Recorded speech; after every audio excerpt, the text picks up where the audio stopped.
नमस्कार दोस्तों, back to our channel. Friends, मैं सबका अपने चैनल स्टॉक्स फॉर लाइफ पे बहुत स्वागत करता हूँ। दोस्ती ये फिल फैमिली डे फिल्म, बस साल तो नया है लेकिन जो खेल पुराना है वही हमें देखने को मिल रहा है कि कैसे जब स्टॉक नहीं भागता है, अंडर परफॉर्म करता है, कंसोलिडेट करता है, स्मार्ट मनी अपने स्टेक को बढ़ाना शुरू कर देते हैं। और जैसे ही उनको समझ में आता है कि अब पब्लिक की होल्डिंग काफ़ी कम हो चुकी है, पब्लिक इससे काफ़ी निराश हो गए हैं, और जैसे ही बाउंस बैक आएगा वैसे ही बहुत पब्लिक बेचने की जल्दीबाजी करेंगे, कोशिश करेंगे कि इस आशा में कि उनका भाव आने के बाद वो फिर से निचले भाव पे खरीद लेंगे। और यही गाइस लाइफ का एक बिगेस्ट मिस्टेक है। मार्केट में गाइस ये चीज़ चलता ही रहता है और चलेगा, आप कंट्रोल नहीं कर पाएंगे। डेली गाइस मैं कुछ ना कुछ ऐसा कमेंट रिसीव करता हूँ कि सर मार्केट कब भागेगा, कब तक तेज़ी हम लोग विटनेस कर सकेंगे। तो गाइस एग्जैक्ट दिन, टाइम और जो डे है वो किसी को पता नहीं है। तो मार्केट में गाइस ख़राब कंडीशन में एक ही काम करना है, अपने अच्छे विनर्स स्टॉक पे भरोसा रखना है, जिनके बिजनेस ख़राब नहीं है, बिजनेस में दम है। तो शॉर्ट टर्म सेंटीमेंट जब जाएंगे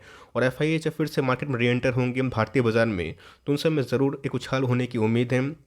तो इसी बीच में गैस एलआईसी ने एक कंपनी में अपने स्टेक को एक गुना दो गुना नहीं बल्कि 4 टाइम्स कर लिया है। और इसी बीच में गैस एलआईसी जब बहुत ही बड़ी कंपनी है, अपना कन्विक्शन जब शो करती है, ये अपने आप में गैस बहुत ही पॉजिटिव साइन है, जो हम लोग इसको आराम से कंसिडर कर सकते हैं। चैनल फर्स्ट टाइम होंगे सब्सक्राइब कर सकते हैं इस तरह क्वालिटी कंटेंट को सबसे पहले एक्सेस करने के लिए। Now without dealing any for time, let's begin.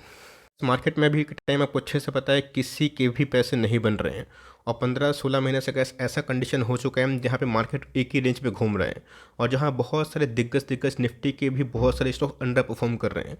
अगर आप सबको एग्जिट कर लेंगे ये सोच के कि मैंने टॉप पे क्यों नहीं खरीदा, मतलब बेचा, बॉटम पे क्यों नहीं खरीदा, ये मैंने क्यों नहीं किया, वो मैंने क्यों नहीं किया, यही का इस लाइफ की बिगेस्ट मिस्टेक होती है। ध्यान रखिएगा, पैसे हैं तो डिप का फ़ायदा उठाइए। पैसे ख़त्म हो गए हैं तो अपनी कन्विक्शन दिखाइए। प्रमोटर की होल्डिंग की बात कीजिए, एकदम का लेटेस्ट डेटा है, एकदम फ्रेश आंकड़े हैं। 45.71% के आसपास हमें देखने को मिल रहे हैं। एफ ने भी गैस थोड़ा सा स्टेक इस क्वार्टर में बढ़ाया। डीएस की होल्डिंग की बात कीजिए तो ऑफकोर्स गैस म्यूचुअल फंड आते हैं, एलआईसी आते हैं, जो डीएस के कैटेगरी में आते हैं, उनका स्टेक गैस हर एक क्वार्टर में अभी के टाइम में बढ़ता हुआ देखने को मिल रहा है। तो लास्ट 4 क्वार्टर से गैस आप देख सकते हैं डीएस ने अपने स्टेक को बहुत बढ़ा दिया है। और सिंपल सी बात है, डीएस अगर स्टेक बढ़ा रहे हैं तो बेच कौन रहा है? पब्लिक की होल्डिंग कम होते हुए देखने को मिल रही है, जहाँ पर सिग्निफिकेंट पब्लिक की होल्डिंग 4-5% से गड़बड़ होते हुए दिखाई ज़रूर दी है। अगर आप देखें वो डीआईएस में कौन आते हैं, ये देखना बहुत ही इंपॉर्टेंट है। लाइफ इंश्योरेंस कॉरपोरेशन दोस्तों, आपको अच्छे से पता है कि एलआईसी एक लॉन्ग टर्म इंश्योरेंस कंपनी दिखाई पड़ती है। आपने अगर एलआईसी का कोई भी प्लान परचेस किया है, कोई भी लाइफ इंश्योरेंस परचेस किया है, आपको अच्छे से पता है वो गैस आपको शॉर्ट टर्म में पैसे बना के नहीं देंगे। 15 साल 20 साल के बाद ही आप एक अच्छा खासा डिसेंट अमाउंट इन रिटर्न्स उम्मीद करते हैं। तो एल का जो कंपनी पे इतना ट्रमेंडसली कन्विक्शन दिखाती है और अपने स्टेक को इतना तेज़ी से बढ़ाती है, इसको आप हल्के में ना लें। और जब एल का इतना इसमें इंटरेस्ट दिखा रही है तो सिंपल सी बात है कि इनका जो मानसिकता होगा ये काफ़ी लॉन्ग टर्म वाला होगा। तो कॉस्ट शॉर्ट टर्म में क्या होगा दोस्तों किसी को नहीं पता, बट लॉन्ग टर्म में क्या जो अच्छी म्यूचुअल फंड होती है, एल की बात कीजिए, वो सब स्टेक अगर बढ़ाती है, ये अपने आप में बहुत ही नोटिस करने वाला साइन दिखाई ज़रूर देता है। देख सकते हैं कि इसके बहुत पुराने आंकड़े मैं आपसे शेयर नहीं करूँगा, जस्ट जून 2021-22 की बात की जाए उसके बाद ही हमें एल का इंटरेस्ट इस कंपनी में दिखाई पड़ा। अभी के टाइम का 6.44% के आसपास है, जो पहले कितना थे 1.32% के आसपास। मतलब बस हर एक क्वार्टर चेंज पे एल इस कंपनी पे तगड़ा अपना स्टेक बढ़ा रही। इसका मतलब ऐसी कंपनी एल को ऐसा लगता है, डीएस को ऐसा लगता है, स्मार्ट मनी को ऐसा लगता है कि लॉन्ग टर्म में बहुत ही अच्छा रिवॉर्डिंग मशीन बन सकता है। की बात की जाए डिस्काउंट प्राइस में भी अवेलेबल है। रही बात गैस 1925 का स्टॉक हमें दिखाई पड़ता है, एक साल में कोई पैसे नहीं बनाए, लेकिन लॉन्ग टर्म अगर आप जाइएगा तो आपको मैसिव वेल्थ क्रिएशन हमें देखने को मिलेगा। तो गैस ये जो फेज़ है ना, इसमें 95% स्टॉक परफॉर्म नहीं कर रहे हैं। तो यहाँ पे गैस ना आपकी गलती है ना आपके स्टॉक की गलती है, यहाँ पे गैस सेंटिमेंट की थोड़ी सी हमें लाइक प्लस माइनस होता हुआ देखने को मिल रहा है। मार्केट में एफआईज भाग रहे हैं तो कोई पता नहीं दोस्तों कब आएंगे, बट जब आएंगे तो क्वालिटी कंपनी पैसा ज़रूर लगाएंगे। तो यहाँ पे गैस आपका पेशेंस टेस्ट हो रहा है, बट आप उस कैटेगरी में अगर हैं कमज़ोर कैटेगरी में कि जल्दी कोई स्टॉक को एग्जिट कर लें, बस ये सोच के कंपनी ख़राब है तो बहुत बड़ी गलती, सिर्फ रिटर्न्स नहीं मिले तो कंपनी ख़राब हो गई, बिल्कुल भी गलत बात है। आपको देखना पड़ेगा कि कंपनी के रिजर्व्स कैसे बढ़ते हुए देखने को मिल रहा है। कंपनी ने कैसे कितना ट्रेमेंडसली लास्ट 5 ईयर्स में एक्सपैंड किया, जो लॉन्ग टर्म में और भी एक्सपेंशन का सबूत दे रहे हैं। साल में इस कंपनी ने पैसे नहीं बनाए, 30% वेल्थ को इरोड किया है। बट रही बात 5 ईयर्स की, मैसिव पैसे बनते हुए देखने को मिल रहे हैं। 5 के प्रोफाइल की बात की जाए 600% के आसपास पैसे। अब जिनकी होल्डिंग बहुत ही लंबी थी उनको क्या फ़र्क पड़ता है, थोड़ा मोड़ा गिर गया, बिकॉज उनको पता है कि लॉन्ग टर्म में ये अच्छा ही रिवॉर्ड करेगा। कोई गारंटी नहीं कि आने वाले कल में गिरावट नहीं हो सकती, गिरता भी है। मैंने क्या बताया कि यहाँ पे क्या जो मजबूत व्यक्ति है वो माल भर रहे हैं और कमज़ोर व्यक्ति हर एक गिरावट में अपना स्टे को काटने की कोशिश कर रहे हैं। बात लॉन्ग टर्म प्रोफाइल की, बहुत ही अच्छा परफॉर्मेंस हमें देखने को मिल रहा है। तो देखिए गैस 1800 का रिसेंटली इसने लो लगाया था। अगर इस लो को सस्टेन नहीं करेगा तो आने वाले कल में गैस कोई बड़ी बात नहीं कि 1500 के नीचे भी आ सकता है। अगर आप इसको देखने के लिए ओके हैं, स्टॉक मार्केट तभी दोस्तों आपको रिवॉर्ड करेगा जब आप एकदम आराम से होपलेस ना बने और ये समझे कि पूरा सेक्टर गिर रहा है, पूरा इंडस्ट्री गिर रहा है। केमिकल स्पेस में वो तेज़ी नहीं है, बट लॉन्ग टर्म में हमेशा स्टॉक नहीं गिरेगा, फिर से सवेरा होगा। तब चाहे तो इन्वेस्ट और भी कर सकते हैं और वरना अच्छी कंपनी को होल्ड कर सकते हैं। कंपनी का नाम अगर आप देखें, दीपक नाइट्राइट लिमिटेड। सिंपल सी बात है गाइस, सिर्फ दीपक में नहीं बल्कि एसआरएफ जैसी दिग्गज कंपनी में भी पैसे नहीं बन रहे हैं। तो क्या आप एसआरएफ को, दीपक को, अतुल को, विनाती को सबको बेच देंगे? नहीं दोस्तों, आपको समझ में आना पड़ेगा कि सेक्टर में तेज़ी कब तक आएगी।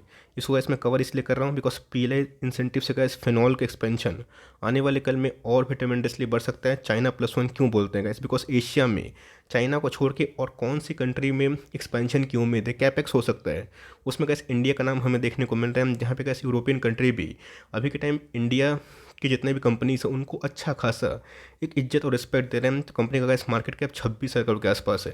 तो मिड कैप क्वालिटी का स्टॉक है तो प्लस माइनस चलेगा। रही बात गैस एक साल लो के आसपास कभी भी एक स्टॉक आपको मिलता है तो बिल्कुल भी डरने वाली बात नहीं, बिकॉज प्राइस टू की बात की जाए 28 के आसपास ये मुझे कैसे रिजनेबल दिखाई पड़ते हैं। बट ये उसके अगेंस्ट अगर आप आरओसी देखें और आरओवी देखें बहुत ही मजबूत दिखाई देते हैं। जैसे पता गया इसके लास्ट क्वार्टर के नंबर्स थोड़े से गड़बड़ थे, रीज़न साफ था इनके लाइक फायर में, इनके प्लांट में फायर लग चुका था और उसके साथ साथ गैस इनके मार्जिन्स में इरोशन इसलिए थी बिकॉज कमोडिटी के प्राइस काफ़ी महंगे हो गए थे, इनपुट कॉस्ट महंगा हो गया था और जिसकी वजह से प्रॉफिटेबिलिटी में मार्जिन्स खराब होने की वजह से टॉप लाइन ठीक थे बट बॉटम लाइन में गिरावट हमें देखने को मिली। बट कंपनी की जो एक्सपेंशन है उस पर कैसे फोकस करिए कि कंपनी कैसे एक्सपेंड की है, इनका ट्रैक रिकॉर्ड कैसा है। रही बात मार्जिन्स की, वो तो गैस आज नहीं तो कल अच्छी कंपनी के फेवर में ज़रूर होते हैं, बट शॉर्ट टर्म का जो पेन है गैस उसको झेलना पड़ेगा बिकॉज कंपनी ने अभी तो गैस साल दर साल बहुत ही अच्छा परफॉर्म किया। बट यस, इस क्वार्टर के नंबर्स के बाद अगर डाउन ट्रेंड अगर स्टार्ट भी होता है, एक पैनिक सेलिंग होती है तो उसमें गैस घबराइए मत बिकॉज एलआईसी ने इस कंपनी में अभी भी हाई कन्विक्शन ज़रूर शो किया है। रिजर्व स्कीम तब समझ सकते हैं गैस कि एक्सपोनेंशियली इनके रिजर्व्स में राइस हमें देखने को मिल रहा है। एक समय गैस 2020 में 1500 करोड़ के आसपास कंपनी के पास कैश बैंक बैलेंस था, अभी के टाइम 3600 करोड़ के आसपास हो चुका है।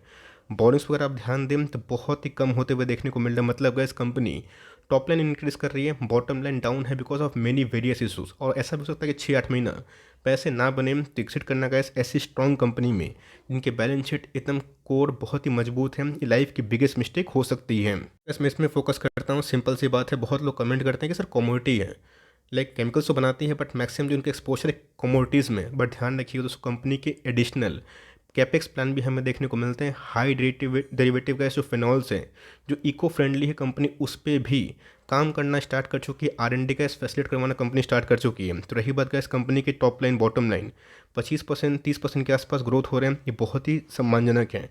ROC की बात की जाए, ROE की बात की जाए, ट्रेमेंडस है। आप बोलेंगे सर 10 ईयर्स का नहीं है, तो यहाँ पे गैस कंपनी ने फिनॉल्स का एक्सपेंशन हाल फिलहाल में ही किया था, इसलिए गैस 10 ईयर्स का जो प्रोफाइल है आपको दिखाई नहीं पड़ेगा। बट ये एक बहुत ही अच्छी कंपाउंडिंग मशीन भारतीय बाजार में अभी तक तो रही है। ये सोच रहे हैं कि सर बता देंगे कि कहाँ पे बॉटम बनेगा, कब से स्टॉक भागेगा, तो क्या सब गलत जगह पे है। ये किसी को नहीं पता कि मार्केट में तेज़ी कब आएगी, दिन क्या रहेगा, डेट क्या रहेगा, माहौल क्या रहेगा। मार्केट में तेज़ी जब गैस आती है तो बहुत लोग सिर्फ देखते हैं, बट जो एक्शन होता है वो बहुत ही इंपॉर्टेंट है। कंपनी के बिजनेस कोई ख़राब नहीं है, कंपनी के प्राइस होल्डिंग भी रीजनेबल है, कंपनी के ROC बहुत ही मजबूत है, उनके पास कैश भी है और उनके पास बोर्डिंग से बहुत ही कम हमें देखने को मिलते हैं। रही बात गैस कंपनी के अंदर निवेशक जो बड़े हैं स्मार्ट मनी, उनका भरोसा भी कायम है। तो रही बात गैस आप देख सकते हैं 1 2 3 4 5 6 7 8 9 10 11 12 13 14 15 16 महीना 18 महीना पैसे नहीं बनते, इसका मतलब कंपनी का डेन नहीं है। एक समय कंपनी बहुत ही लोअर वैल्यूएशन पे थी जब हमने कवर किया था 500-600 के आसपास। अब 5 गुना होने के बाद कंपनी अगर आधा भी होती है उसका फिर से गैस कंपनी डबल ट्रिपल होती है, आपको रिवॉर्ड जरूर मिलेगा। बिकॉज अगर आप देखें अभी भी गैस मनी फ्लो इंडेक्स 57 के आसपास है, RSI गैस 1 मंथ के चार्ट में 52 के आसपास है। तो बहुत सारी केमिकल कंपनी का ओवरसोल्ड हो चुका है। तो गिरावट अगर होती है, अगर ख़राब नंबर्स आते हैं, हम लोग कुछ नहीं कर सकते, हम लोग ये काम कर सकते हैं, होल्ड कर सकते हैं। और एलोकेशन सही है तो करेक्ट प्राइस में जब हम लोग को MOS और मिलेगा तो वहाँ पे हम लोग और भी अपने स्टेक को बढ़ा सकते हैं। लास्ट मंथ में गाइस जो नंबर्स थे ख़राब थे, उनके पीछे रीज़न भी था। अब देखते हैं गाइस कि कंपनी कैसे नंबर्स पेश करती है और कंपनी के टॉप लाइन के संग बॉटम लाइन के संग कमेंट्री क्या होती है और खासकर कैपेक्स में क्या सुधार हो रहे हैं, मैं ज़रूर अपडेट करूँगा। बट इस कंपनी में अगर आप निवेश किए तो होल्ड करें, खरीदना नहीं खरीदना गाइस आपकी मर्जी की बात है, बट कंपनी कोई ख़राब नहीं है। जहाँ बड़ी बड़ी स्मार्ट मनी पैसे लगा रहे हैं, तो मेरे हिसाब से गाइस भाग के ये सोचिए कि पैसे नहीं बन रहे हैं, मैं कहीं और निवेश कर दूँ भागते हुए ट्रेन पे, ये गलत बात है। आपके पास होल्डिंग कैपेसिटी लंबी है तो प्लस माइनस होगा, बट कंपनी पर अगर आपको भरोसा नहीं है तो आपके पर्सनल पॉइंट ऑफ व्यू की बात है, बट कंपनी ख़राब नहीं है। आप चाहें तो उसको होल्ड करने का प्लान कर सकते हैं। आई होप मेरा एफर्ट आपके लिए हेल्पफुल है, कंटेंट सही लगा प्लीज़ लाइक करिएगा, चैनल फर्स्ट टाइम होंगे सब्सक्राइब करके बेल आइकन को प्रेस करना भी ना भूलिएगा। तो गाइस मिलते हैं जल्दी ही, तब तक के लिए bye. Thanks for listening friends, God bless you all.